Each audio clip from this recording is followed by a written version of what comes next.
उत्कंठा में ठाकुर जी विराजमान हैं। और भक्ति में अगर उत्कंठा नहीं है, यहां पर महीने में 2 एकादशी आती हैं और वो 2 एकादशी भी कई लोगों को बड़ी भारी लगती हैं। कैसे करें? सुबह सुबह उठते ही उनका मुंह बन जाता, आज तो एकादशी है, कुछ खा नहीं सकते हैं, आज तो कुछ बना नहीं सकते हैं, आज तो ऐसे रहना पड़ेगा, ऐसे। आप एकादशी कर रहे हो लेकिन उसमें उत्कंठा नहीं है तो उस एकादशी का कोई महत्व नहीं है। उत्कंठा होनी आवश्यक है। आज एक बात हम कहते हैं, आप कहोगे महाराज जी डांटते रहते हो, हम डांट नहीं रहे हैं, एक और बात कहते हैं तो वो उसमें आप थोड़े खुश हो जाना।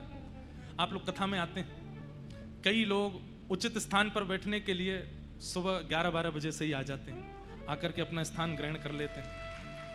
सोच रहे हैं आप, ये जितनों की ताली बजी है 12 बजे से बैठ जाते हैं आके।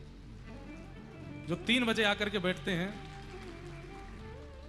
जो 3 बजे आते हैं, 3:30 बजे आते, कई तो हमारे बाद आते हैं, कथा शुरू हो गई फिर आते हैं, क्या फायदा?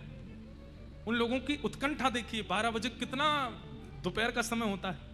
यहां पर हो सकता है कई बार पंखे भी नहीं चल रहे होंगे, दोपहर में लाइट नहीं होगी, बैठ जाते हैं आके कथा सुनने के। ये उत्कंठा।